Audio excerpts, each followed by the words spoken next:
Hi, everyone, and welcome back to the Lash Journey podcast. I'm your host, Tiffani, and today we are going to be talking all about commission-based salons and how to know if it's right to implement in your own salon. So, first, I want to address that there is a lot of negative talk in the industry right now about owning or running commission-based salons. Some of the things I hear are, there's no way that commission-based salons can be successful. Employees don't even like to work at commission-based salons. What else have I heard? Gosh, I've literally heard everything, that it breeds competition in a negative way, that all of these things make for a bad business model. And as somebody that runs a very successful commission-based salon, I can tell you that I feel that is the furthest thing from the truth. And I feel like unless you're really in it and, living it day to day and working with the employees, I think that there's a lot to be learned, and I just want to break it down for you in the most positive, simple way possible. So let's get started. Okay, so first things first. When I was first opening my salon, I had to decide whether or not I wanted to go the route of having employees and how I wanted to structure their pay, or I had the option to, hire or have renters come and rent from me. And I get asked that question a lot. How do you know which way to go? And the best way that I can describe it is when I was first expanding my business, I was expanding because I was super booked out myself. And I knew that whoever I hired and trained on doing lashes, that they were going to end up getting a lot of clients because of my business name and because I was the one who was kind of like attracting those clients in, because I was the one who was really giving that employee training and all of that. I knew that I wanted to, right from the start with a commission-based model. I knew that I also really wanted to be able to define what the culture of my business and what our standards, our client experience, I wanted to be able to define what all of that looked like. And so I knew right from the beginning that I wanted to go the employee route rather than the subcontractor route.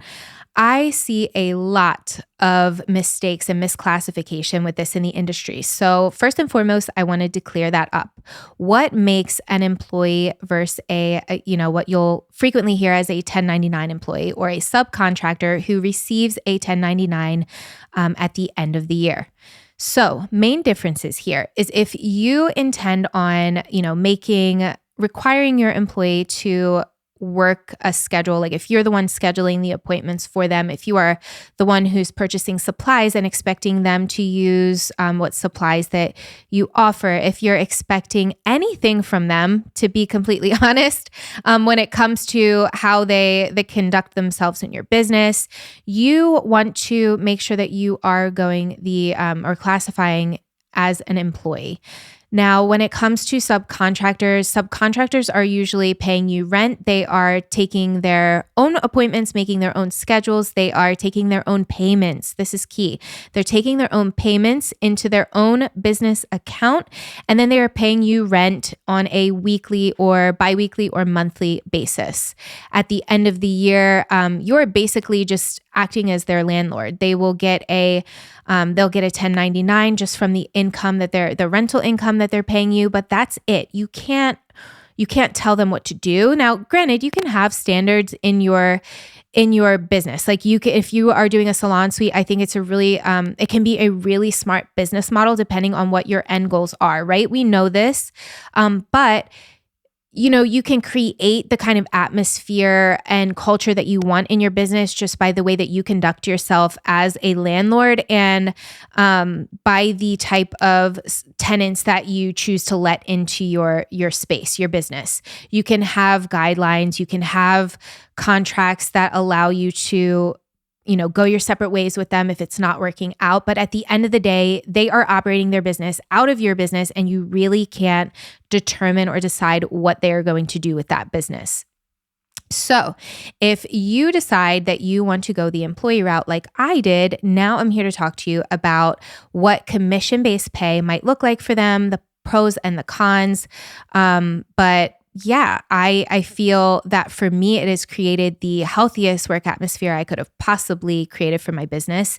And I decided to do commission based over hourly in the beginning because I decided that, as someone who was really driven, I don't want to say that I was driven by money, but as someone who was a bit financially driven as far as how much I wanted to be making, even when I worked at the salon that I worked at for a few months before actually like truly going on my own, I knew that I wanted to treat people the way that I would have expected to be treated. And if I was doing a service for someone, especially if I was the one, attracting those clients and bringing them in, I wanted to make sure that I was compensated for it fairly. And because I had such a bad experience at that first salon that I worked at, I knew that I wanted to treat my employees like gold.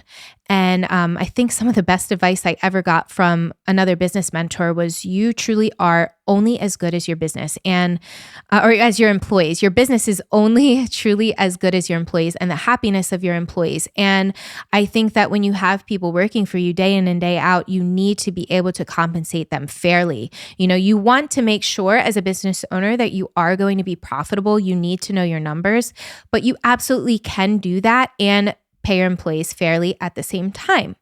So I chose to go the commission route. And I feel like the type of person that I am, and what motivates me to do better is, hitting numbers and knowing that the sky is the limit when it comes to pay. And when I hire people, I go over that commission structure with them. And I tell them, like, I am going to be your biggest fan. If you put all of this effort into yourself, into your book, into growing your book, like, you are going to see such amazing rewards. And I am all here for that for you.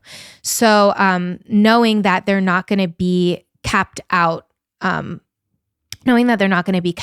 is really enticing to that employee. I think that a lot of employees understand this day and age that it does cost a lot to run a salon and run a business.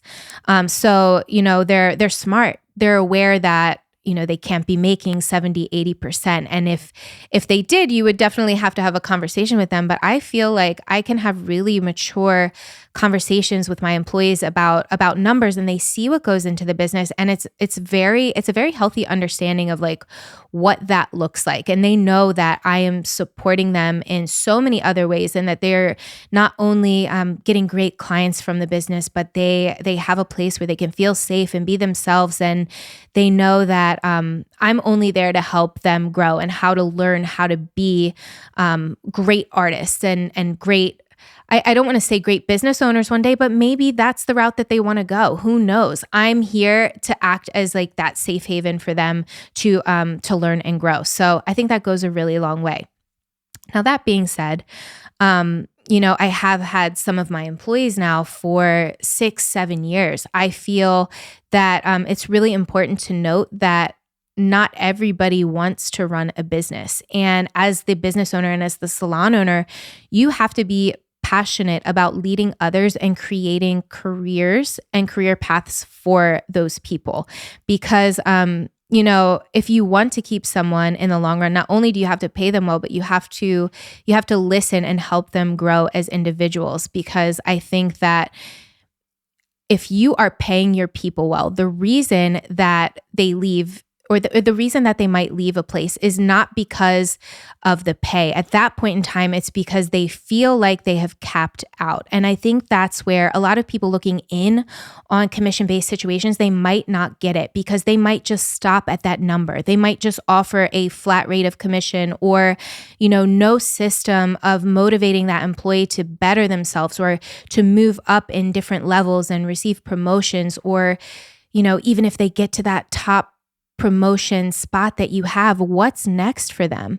And I think that people don't realize that there's so much more that goes into fostering that healthy relationship with your employees, that you can like grow them as you grow with the business. Like I really pay attention to what motivates my employees individually through communication, through just observing them and knowing them over the years. Like I know, if one of my employees has a passion for training, I know if they have a passion for wanting to gosh, who knows, like lead others in, like I have a spa manager position. I have somebody who's really interested in the skincare aspect. She loves lashes, but she's also really passionate about helping the girls within our team learn about skincare and learn how to sell retail and all of that. And that is her career path. She has now been able, to be given the opportunity not just to be, just a lash artist, but she is a, successful esthetician, and she is has a management position in the space now. So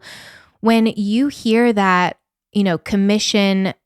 commission-based models breed, competition and all of these negative things, I think that it also really allows people to bloom and feel comfortable where they are, because they are making good money the more that they grow. They're seeing that back in their pockets, and that's what they deserve. So let's take it a step back and like figure out, how can we be profitable as salon owners, all the while giving our employees the best possible experience they can while they're under your roof.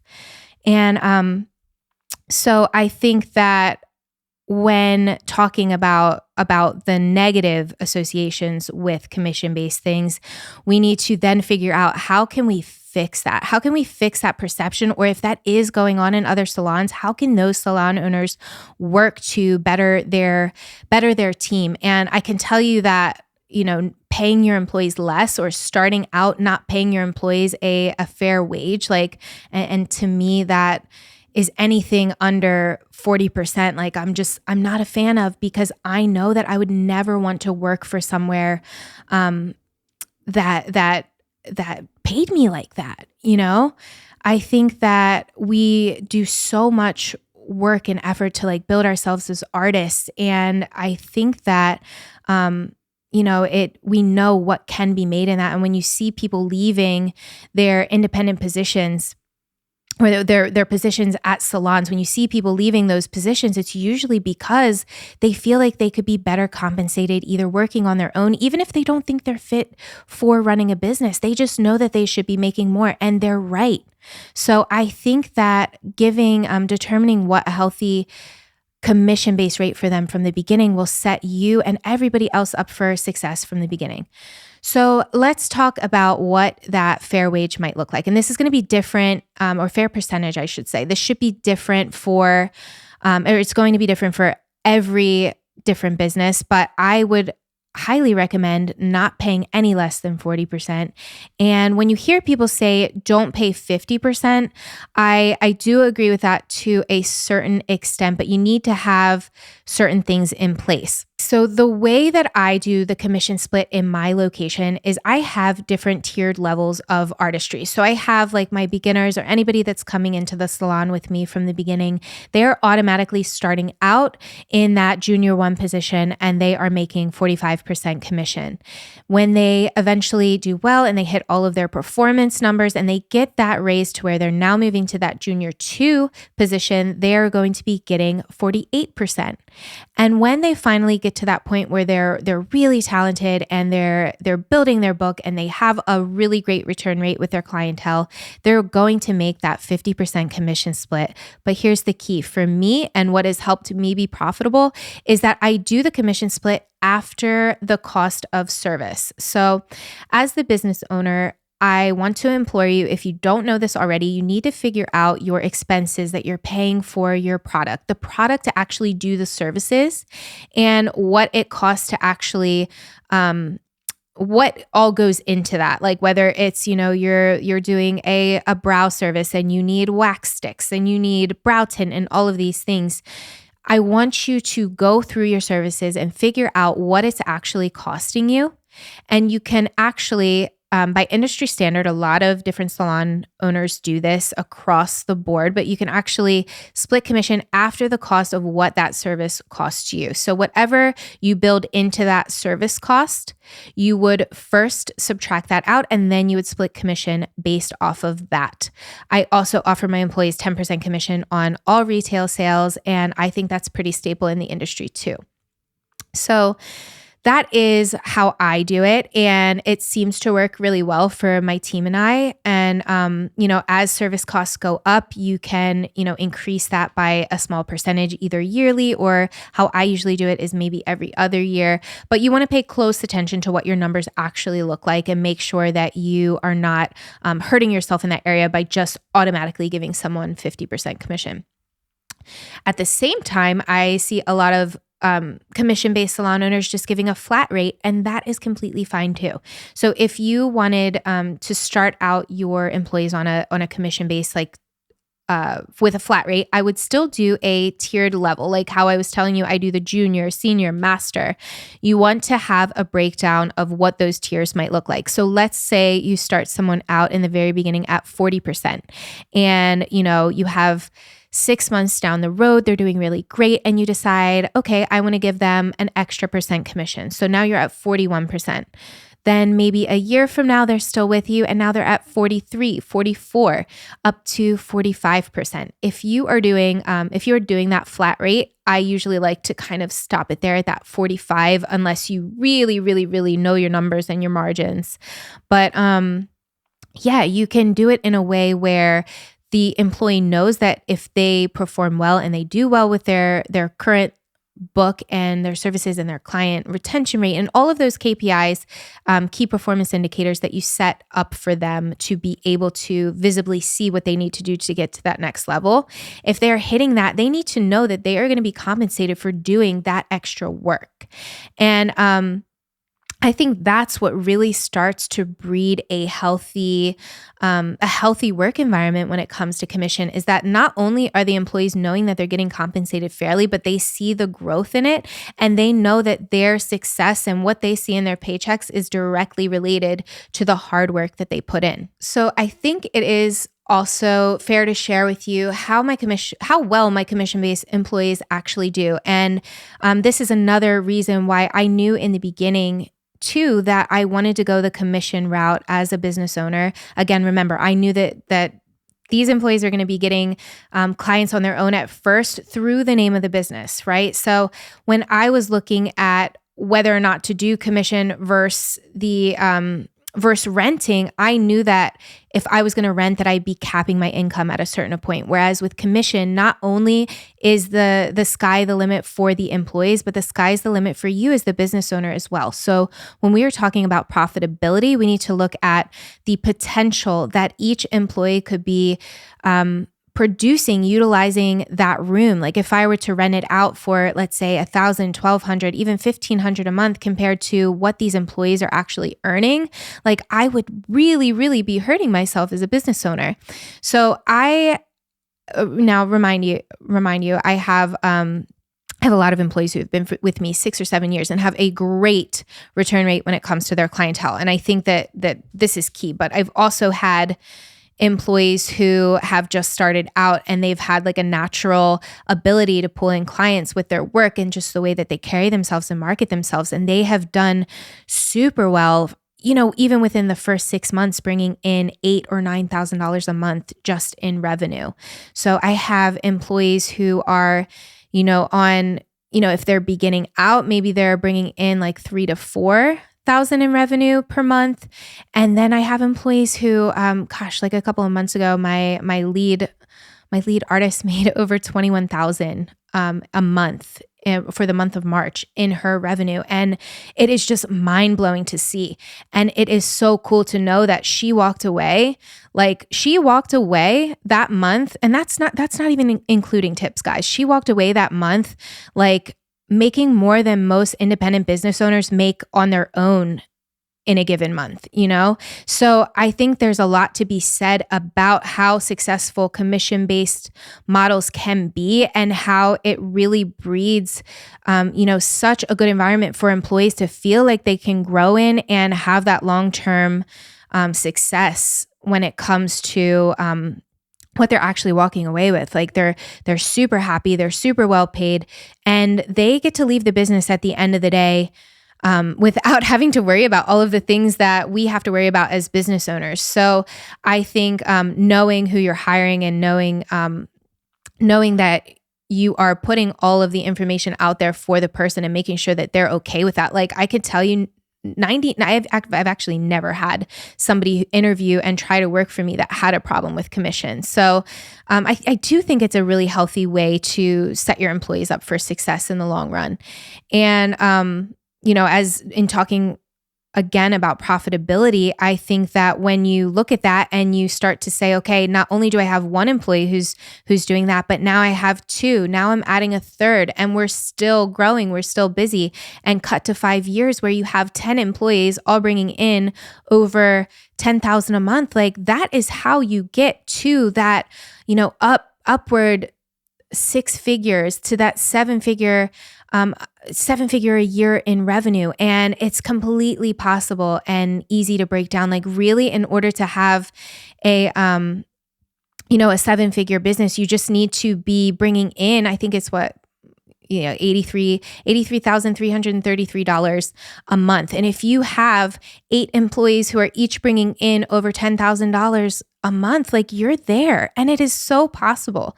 So don't cut yourself short when it comes to thinking about opening a salon. They can be completely profitable, but you just have to know how to do it the right way. That is basically commission in a nutshell. And I am sure there are so many different layers to that and so many things that I am leaving out. You're going to hear me talk about running a commission-based salon a lot during this podcast. So if you have any other any other opinions at all, like whether it be positive or negative, or if you have any questions, please feel free to share them with me. I will absolutely clear them up for you. And again, you can find me on Instagram. Everything is linked in the show notes. I would love to keep this conversation going. So until next time, thanks for tuning in. I'll talk to you then.